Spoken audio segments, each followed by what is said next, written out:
Thank you all for being so kind with the tech issues, and thank you for helping fix it. So we're trying to stream online. Okay. Other places where this shows up, and one that's important for the kinds of work that I do, is thinking about the ways AI tools can behave differently across different subpopulations, demographics, and other sort of subgroups.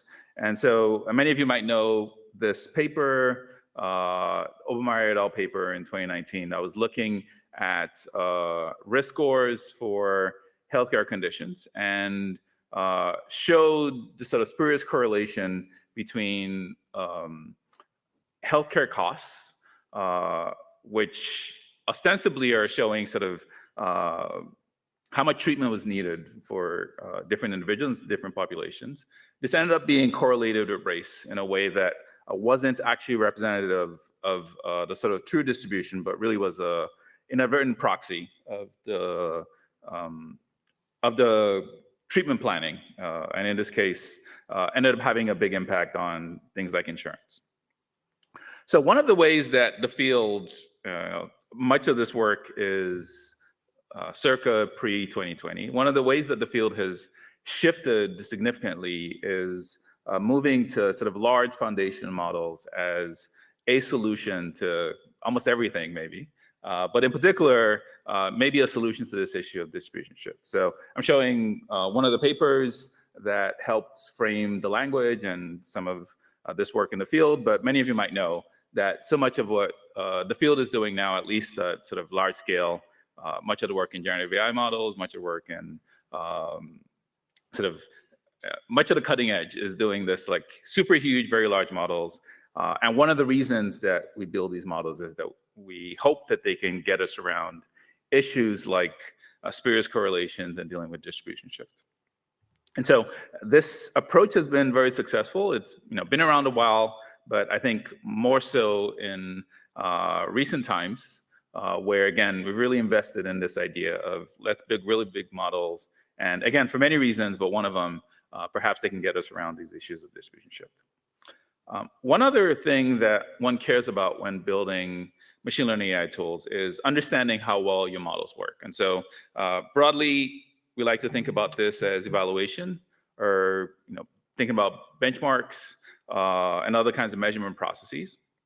And so you have sort of data sets and kind of measurement process, and you want to know how well your model is doing.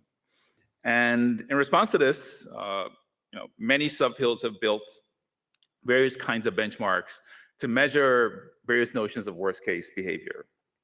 So you want to know how badly can my model do, or whatever my procedure is do, if the data that I'm seeing is sort of extremely different than the data that I trained it on. And so again, lots of data sets out there. I think WILDS is one that lots of people like to play with and look at, but there are lots of other data sets. And I think one of the most interesting phenomena in trying to engage with how we build and understand out of distribution robustness is a phenomenon called accuracy on the line. So if you haven't seen this before, it's this observation that behavior of models in distribution and out of distribution seems to show very predictable behavior with respect to correlations between training and test as I increase various kinds of interventions, things like model size or data size. So this is intriguing because it says, if this phenomenon is strong, then it means that I can predict how well my model will do out of distribution simply by observing what it does in distribution, because there's this very clean, strong correlation. So I might measure a few in distribution settings,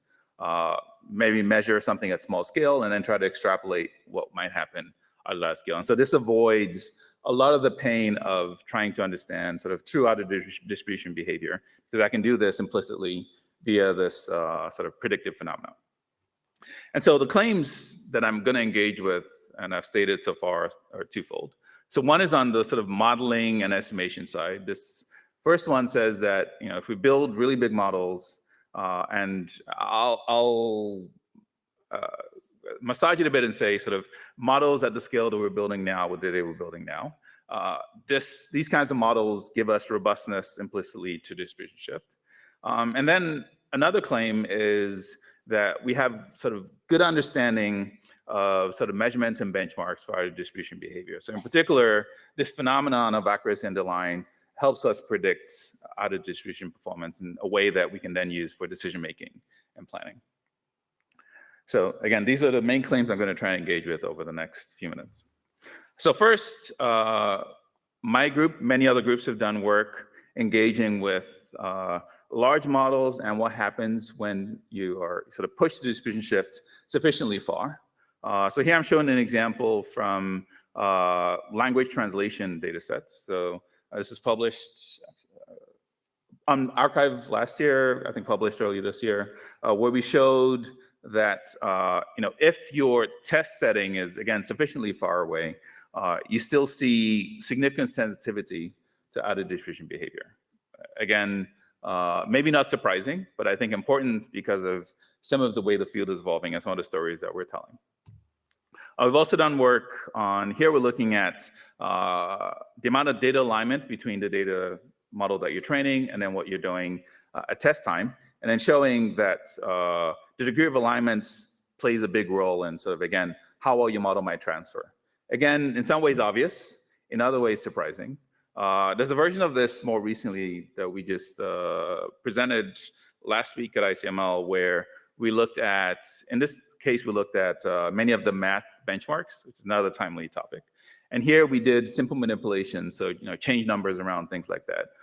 And again, in service of pushing the distribution away from training data. And we saw systematic and significant degradation of models when changing the data distribution. So the main takeaway here is that there's pretty strong evidence that classic phenomena are still true. If your data looks sufficiently different from the models that you're training on, that you trained your model on, there's still some risk that your models will not generalize appropriately. You end up with problems when you try to sort of extrapolate model performance. The other question is this evaluation question. So what's happening on accuracy underlying?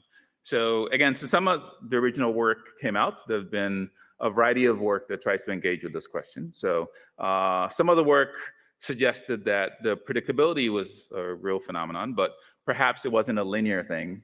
Perhaps it could be a bit more complicated.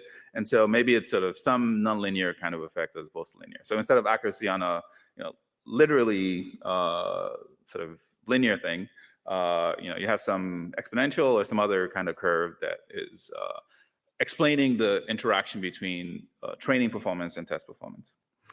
There's been other work that suggested that perhaps some of the accuracy underlying phenomena are perhaps best explained by much simpler kinds of shifts than what we aimed to capture when we built these kinds of distribution shift models. So here in this paper, they argue that perhaps it's mostly, the phenomenon is mostly true for fairly simple kinds of distribution shift, things like label and covariance shift.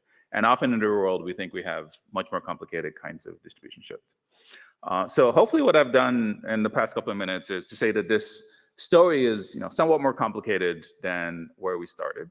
On the modeling and estimation side, I want to claim that the evidence that we have that's strong says that foundation models and sort of large-scale models are robust to distribution shift that look like interpolation.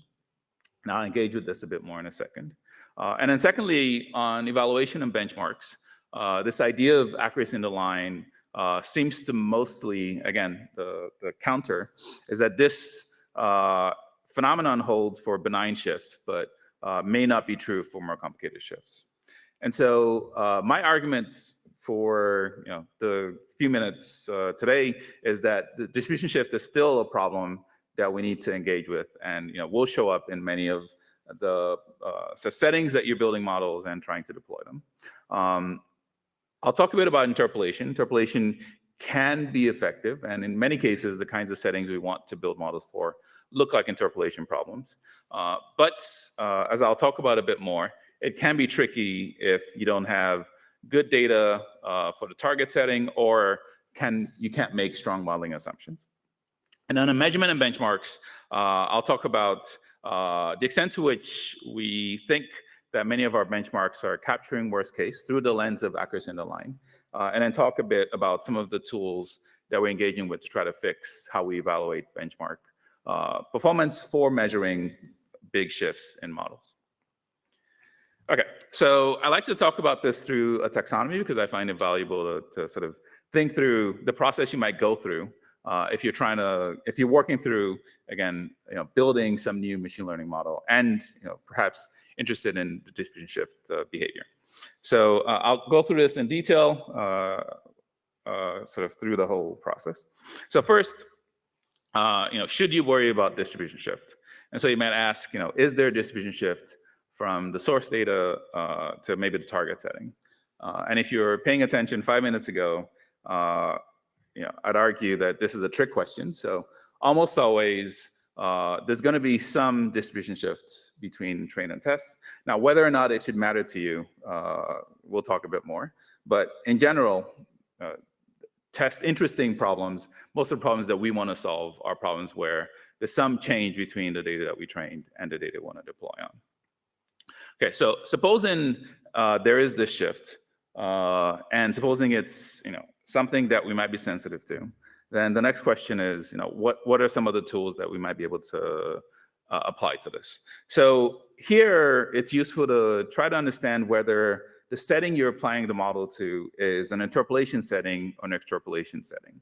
So extrapolation setting. So interpolation, one way to think about interpolation is that suppose you're observing data from multiple environments, and you want to learn a predictor for some test environment, and which is similar enough to the training environment.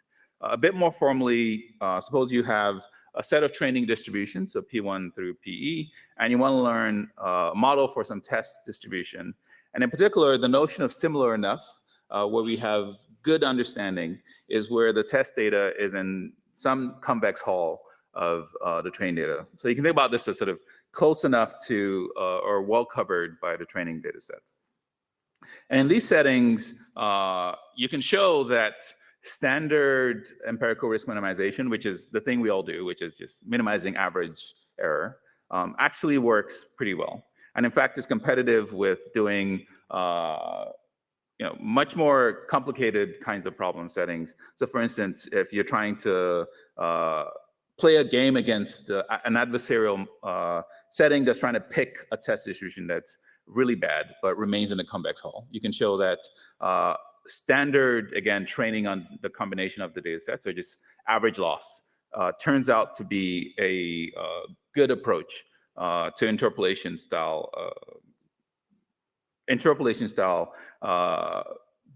dealing with distribution shift. So again, trying to fit some test distribution, as long as it's covered sufficiently by your training distribution, then standard ERM is a good enough approach.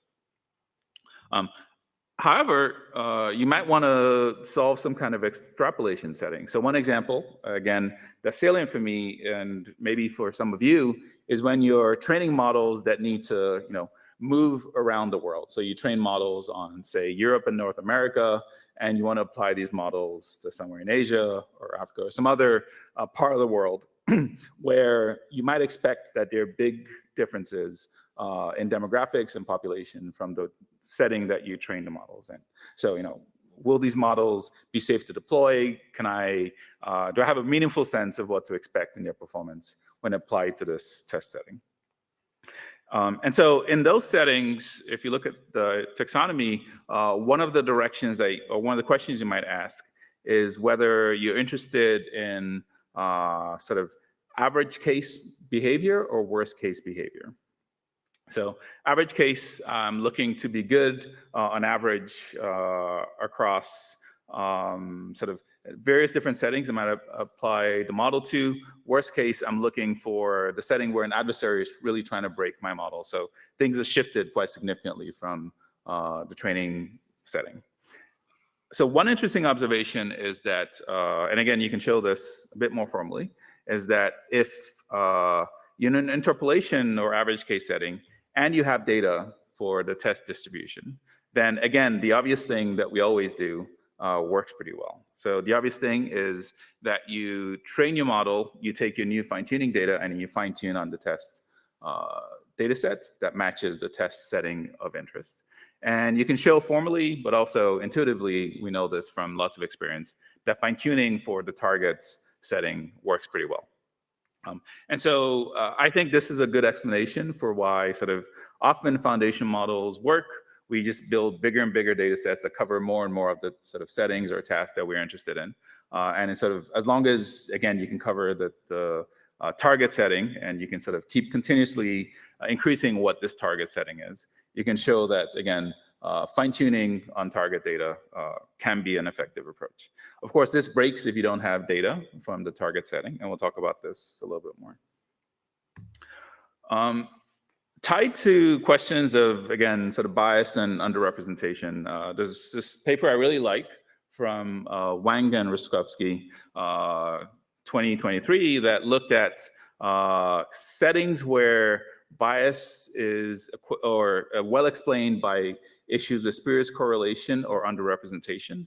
And they show there that there are ways that you can apply fine-tuning methods. So now it's not for a performance target, so you're not just trying to get the model to do well, but you're trying to get the model to sort of behave better with respect to different, say, demographic groups.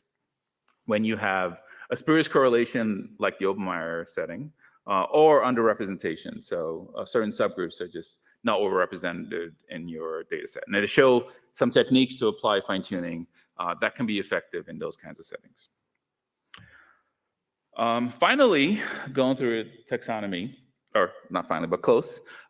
Suppose, again, we're looking to do well in average case, but we don't have data for the target setting. So what can we do? One of the tools that exists that turns out to be effective here are to use various kinds of domain adaptation tools. And I'll attempt to go through this in some detail. So domain adaptation, one of the simplest settings are when I observe, a training distribution, so inputs and outputs, or inputs and targets, but I only observe sort of a test input distribution. And so examples where this can show up, you can see, for instance, covariate shifts. So this is a setting where your input distribution shifts in various ways. Label shifts, so now your target label distribution is shifted in various ways. And so the question you want to ask in these two settings are, how do I get a model to do a good job on a target distribution when I have a training distribution and I know there's some shift, and I have some signal to tell me that it's either one of the covariate or label shifts. And so this is a problem that's been studied a ton in the field, if you're familiar. So a lot of the approaches to engage with this problem look like reweighting or transforming your data sets so that it looks closer to the target data set. So there's a bunch of work in covariate shift solutions, various kinds of reweighting mechanisms. You can also use adversarial approaches, so you can train models in such a way. There's a connection between reweighting as a strategy and sort of adversarial training as a way to get models to shift from a train setting to a target setting. Similar for if you're looking to fix label shift settings. So again, in label shifts, your target label distribution is shifted from the train setting to where you're deploying the model. And so you can, again, use various kinds of reweighting settings, reweighting algorithms as a way to mitigate this kind of issue. One of the, I think, more interesting recent approaches for trying to engage with this problem is to treat the sort of shift problem as a kind of in-context learning problem. So I can the setup here is that my data in training looks like this combination of different training sub-distributions. So I get to see the population overall. And I want to do well at prediction time. And what I'm going to do is, what I hope to do is that I observe a little bit of prediction data, and I'm going to try to get the model to collapse from the overall population distribution to one of the sub-distributions that match the context that's closest to the target setting. And so it turns out that there's some interesting ways that you can frame this problem.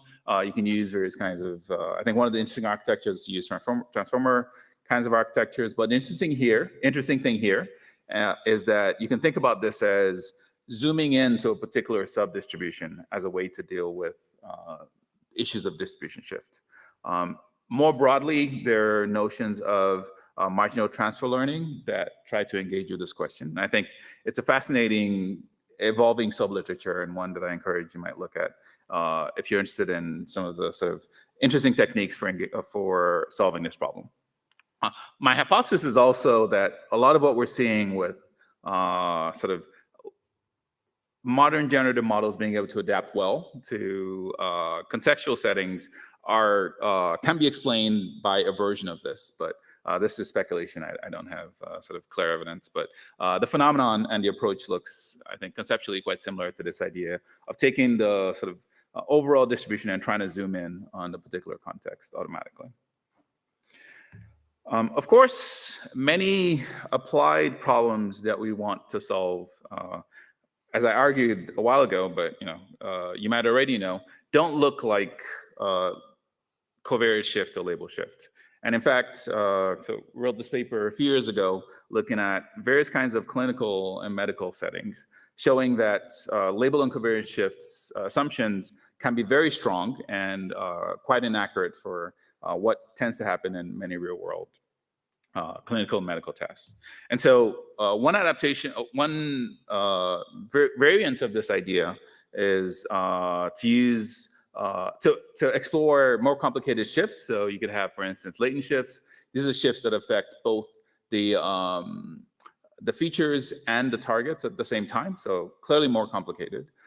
We showed in a couple of papers that if I have more site information, I can still build models that can help me adapt to these kinds of shifts. So we showed that if I give you information about proxies, so for instance, in this medical setting, suppose the pneumonia example, you're trying to predict pneumonia from x-rays. We showed that if I give you various kinds of proxies, things like, say, the patient age or other kinds of additional proxies, and we showed that if I have things like medical reports or other kinds of concepts, you can leverage both of those to get your to build models that can be robust to even complicated shifts that affect many of the variables, including inputs and outputs. So I think, some interesting directions to pursue here.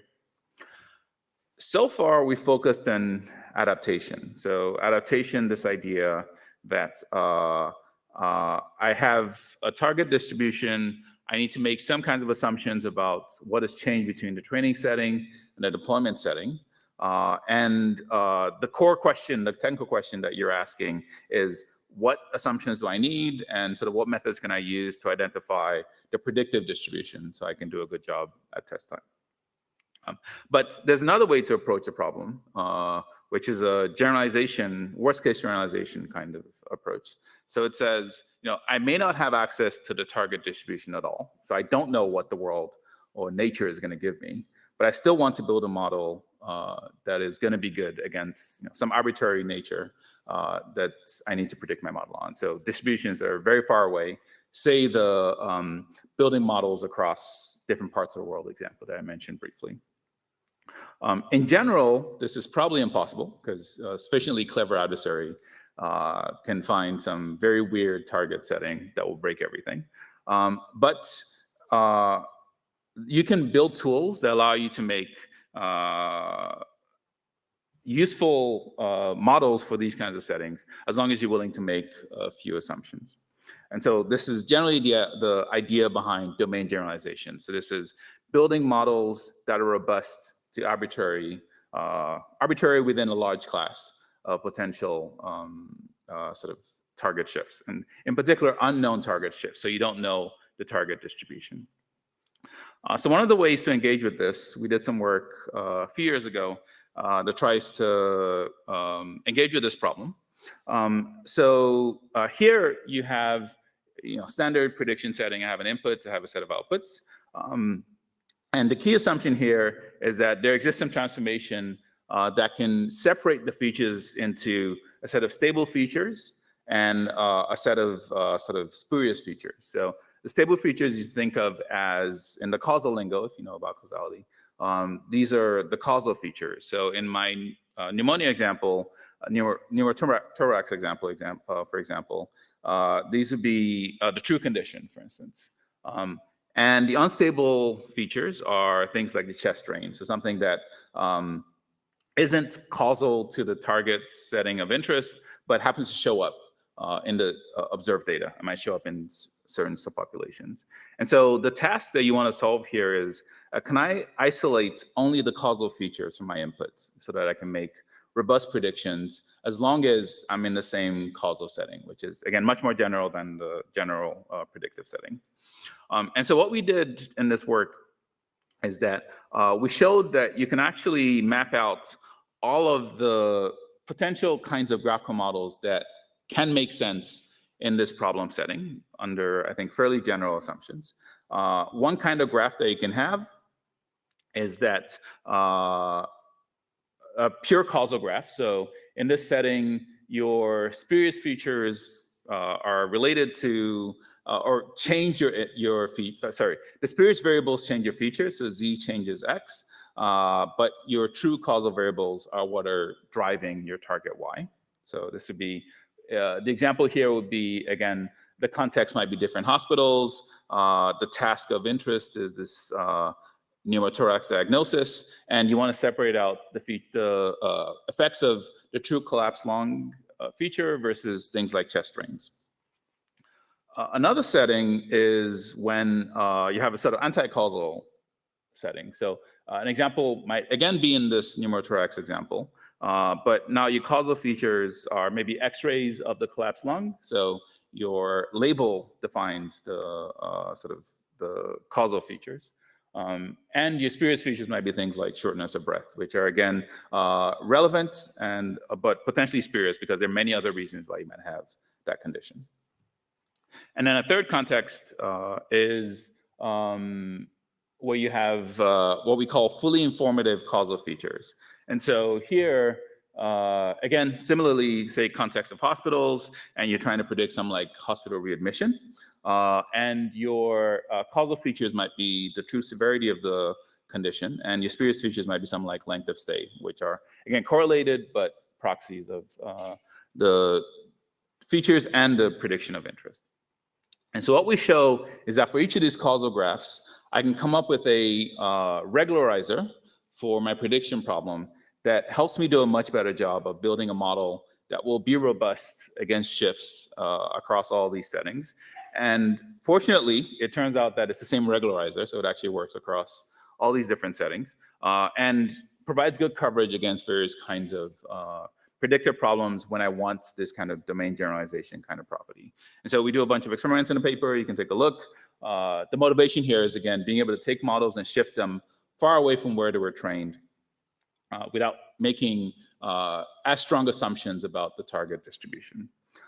One word of caution here, if one is thinking about domain generalization, is that there's no free lunch definitely applies. So the advantage of building models that are domain general is that you can be robust against worst case shifts defined as arbitrary shifts that retain the true causal structure. However, it turns out that spurious features are actually great for prediction. Again, maybe not a surprise. And so what you're doing is trading off prediction accuracy in settings where you have features that might help you explain what you're doing for robustness against sort of worst case behavior, where you have no control over what's going on. And so in some settings, this trade-off is fine. You really care about robustness to any kind of real world behavior. And so you're willing to pay this price. In general, domain general models will work worse on every setting that they're in, because you're trading off performance in particular settings for robust performance across lots of different settings. And they work worse because, again, you're not taking advantage of spurious correlation. So you're not taking advantage in the pneumothorax example is a bad one, but suppose you're in a setting where you actually really did want to predict whether or not there was a chest drain because you're not actually using this for prognosis, you're using this for something else, then you would lose this property if you tried to build a domain general model. And so there are many kinds of predictive problems where various kinds of proxies, demographics, other kinds of spurious features turn out to be helpful for the prediction task. And so if we work too hard to make the models domain general, we might get the property that we want, but you lose sort of performance within the context. And so I think worth thinking about whether this trade-off is worth it for what you're building. Okay, so hopefully this was useful. So what I've gone through over the past few minutes was this taxonomy of how to think through what are the different ways for different kinds of shifts. We can build tools to help us engage with building robust models, whether, again, you're in interpolation or extrapolation setting, showing that interpolation, standard sort of average loss modeling is sufficient.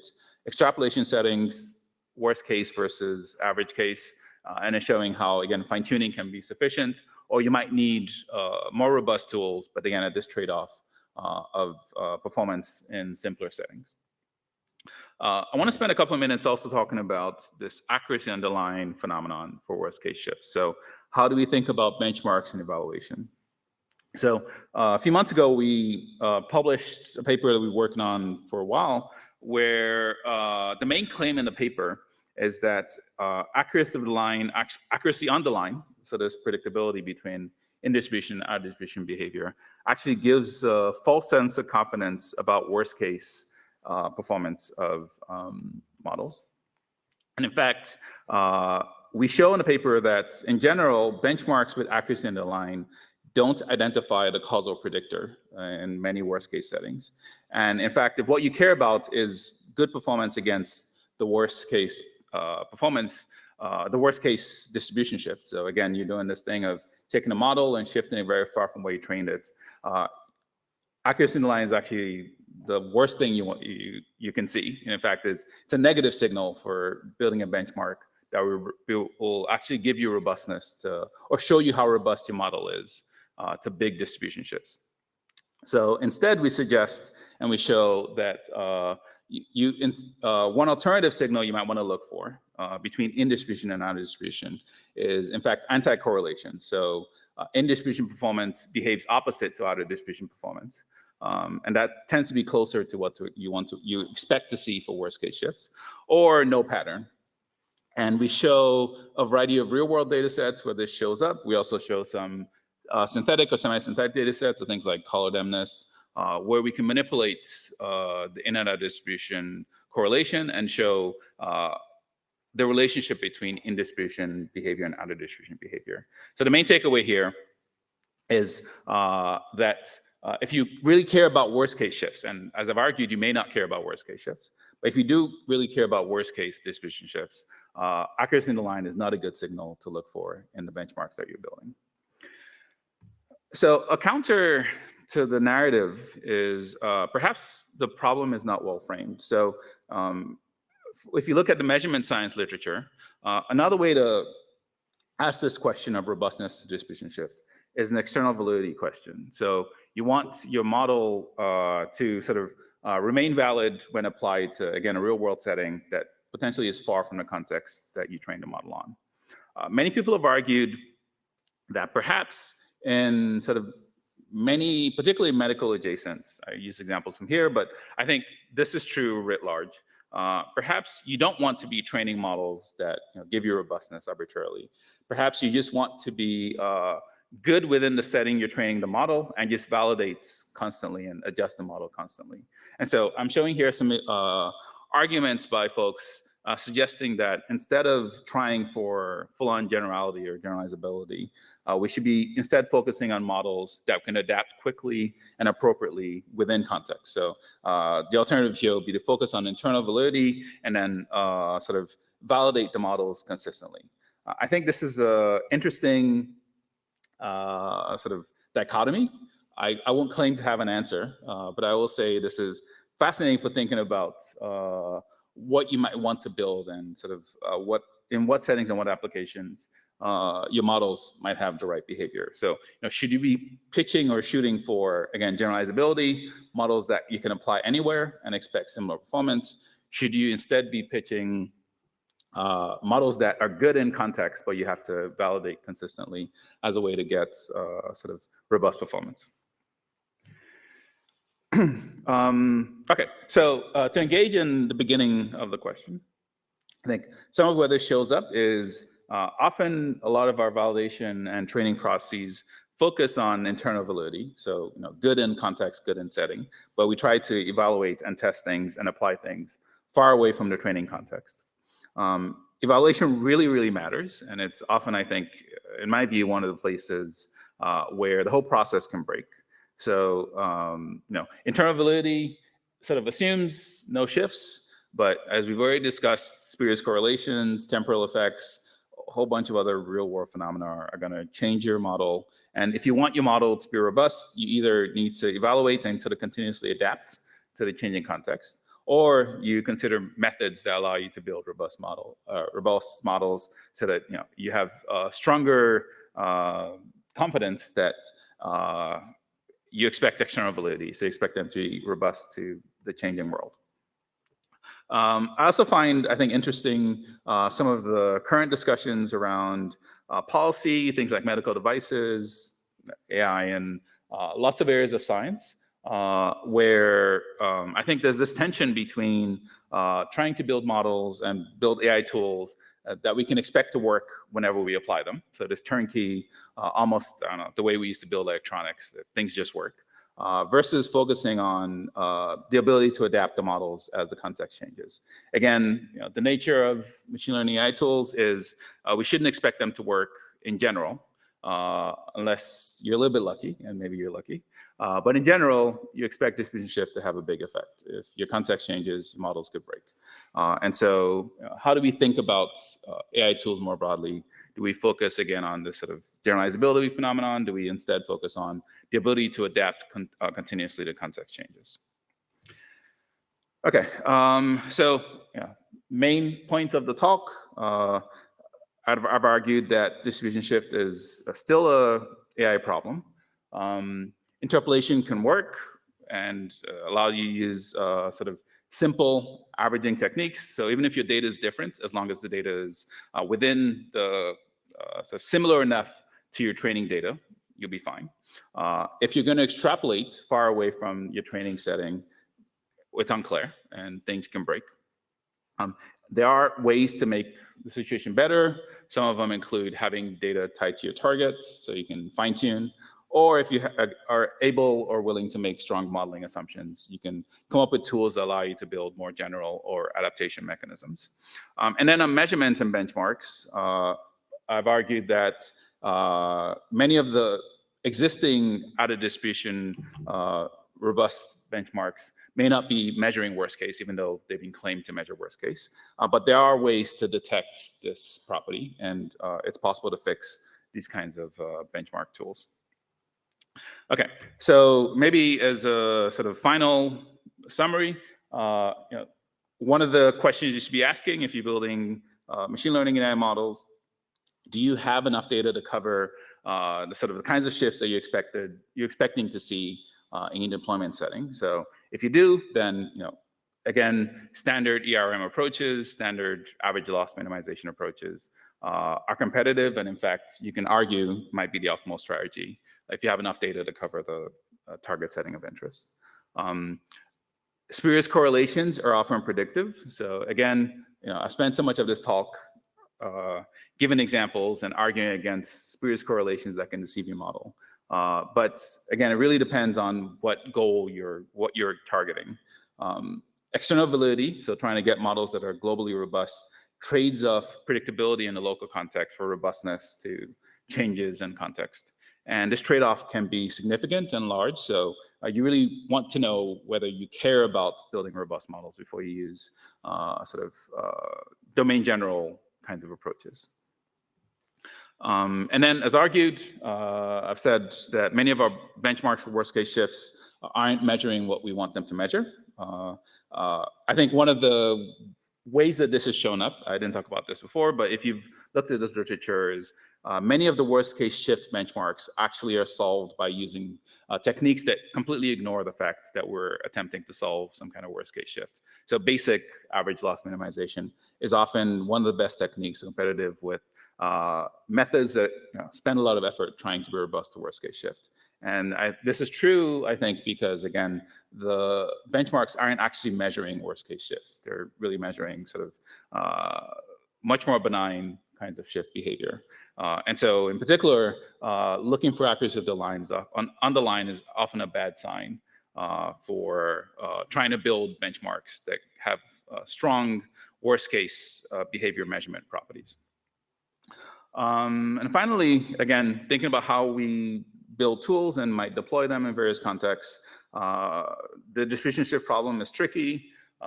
How should we engage with this? I come with questions, not answers, but I imagine this might come up in many other contexts you're engaging in. Again, should we be thinking about things in a robust way? Should we be thinking of externally valid methods? Should we be instead thinking about internally valid, but sort of continuous evaluation as a way to engage with this question? With that, I will stop and thank you for your attention and have maybe some time for questions.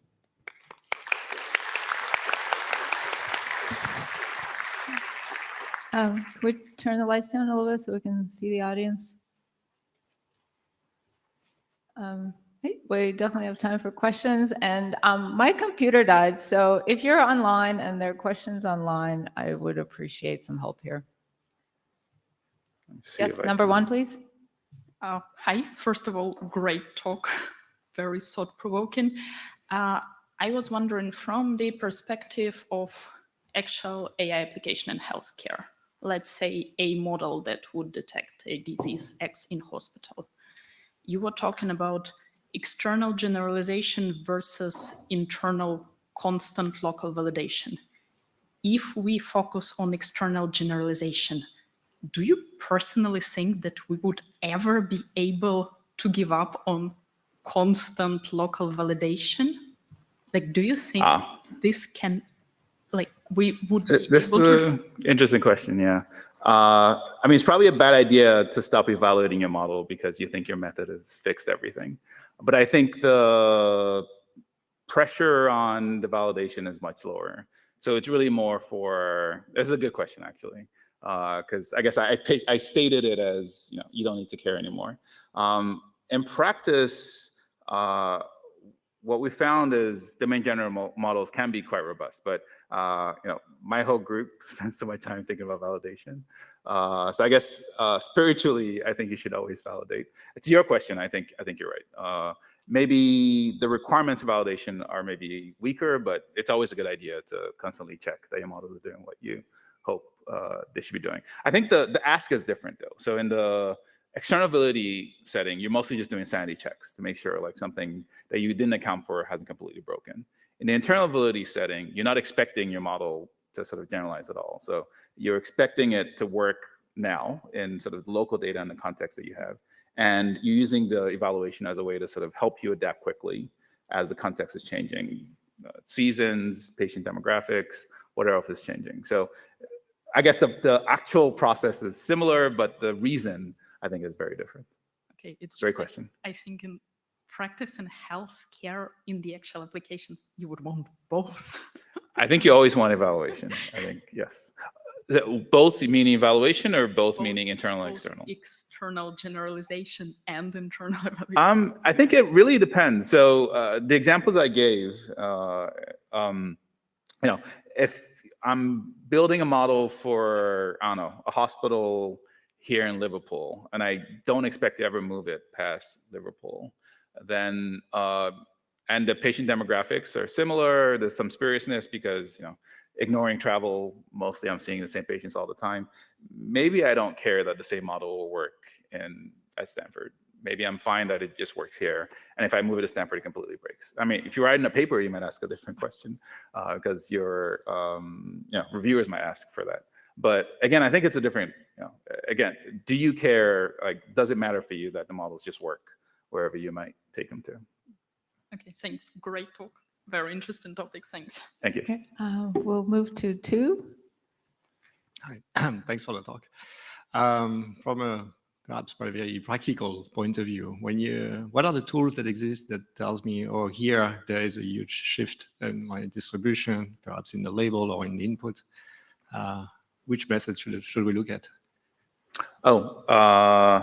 So I talked at level of taxonomy. There are tests that you can run. The paper that I mentioned briefly, sorry, I was attempting to look at online questions. But in this paper, if I get to it, the paper I talked about shifts in healthcare goes through a bunch of tests that you can run to help figure out which kind of shifts you're in. So that would be one source, if I can find it. And I'm happy to offline send other references, but generally you want to use statistical tests to figure out sort of which kinds of shifts you might be observing as a way to pick up the right tools to mitigate those shifts. Thanks. Yeah, it's a great question. Thanks. All right, we'll go back to one. Great talk. Thank you Doing it very over much. there.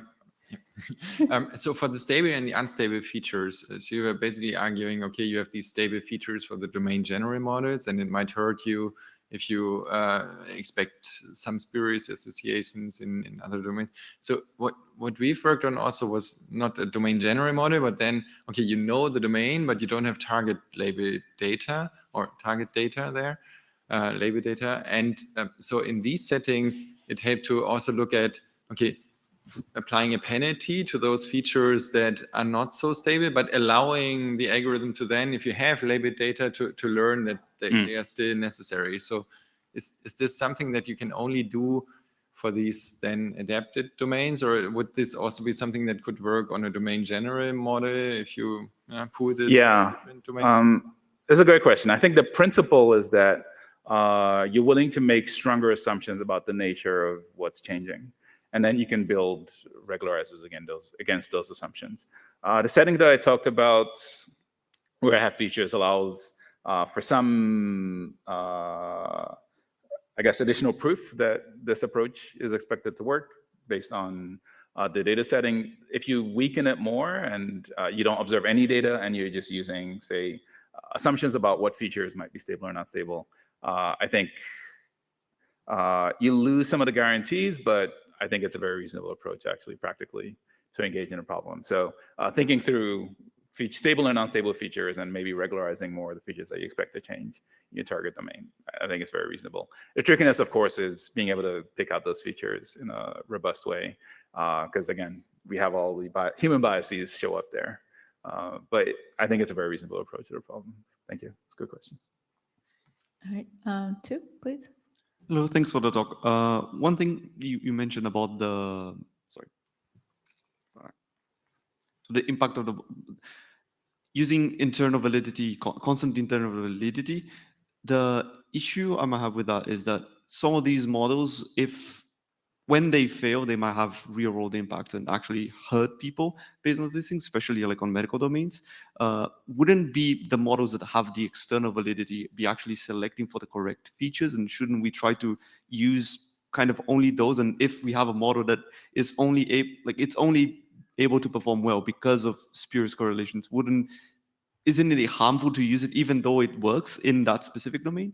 Yeah, it's a good question. I attempted to avoid answering the question because in some ways it's like many interesting questions in the field, these are socio-technical in the sense that they're potential technical tools that you can use, but one has to decide your sort of conceptual, maybe moral stance on what the right thing to do is in that setting. There is work that has argued strongly in both directions. The counter argument, just to give it to you, is, would you be willing to give up, I don't know, 50% performance so that you get a more robust model? So you're doing worse in general, but you're picking up on causal features and you're less likely to sort of fail catastrophically for a new subpopulation or person that shows up. And so I think it's actually a hard question, right? Like, do you try to build in robustness so that you have strong guarantees that it should work? Or do you try to get as much predicted performance as you can on the settings where you expect it should work well, and then you just validate continuously? I don't think it's that easy an answer. And I think the debate in the field highlights how challenging it is on sort of picking the right answer to this question. It's the right question to ask. I don't know the answer, but I think the dichotomy is important, and there's a decision to make about what you think is the right approach to this question. Good, thank you. All right, so we'll take one more question. Thank you for this inspiring talk. I was wondering, kind of related to previous questions, so if you have a model that performs in high-risk situations and it has high internal validity, but then someone wants to apply it to a more general case, like you pointed out an example of Liverpool Hospital, and then someone at Stanford wants to use it. Should the models be developed in a way where they at least warn the user that they are doing something that's shifted, the distribution is shifted? And if so, how should this be done? So it's an interesting question. Assuming the model, this process of taking a model from one place to somewhere else is being done by sort of someone who is used to building models, I think it's my sense is it's their responsibility to be aware of this issue. And at the very least, to maybe one of the first questions, test the model in the new setting. So test the livable model at Stanford, for instance, to check that it's getting reasonable results. And if it's catastrophically breaking, then you know that you need to do something more special. I think it's a good question. You're asking a sort of governance policy question. Part of my goal is maybe just awareness. So people are thinking about this when they're shifting models around. I would say, yeah, whoever is doing the transfer seems the first point of call, and then the rest of the governance hierarchy and sort of safety of patients and the rest of the process, which should kick in as well. Yeah. Thank you. All right. Well, let's thank the speaker one more time, and of course, you're free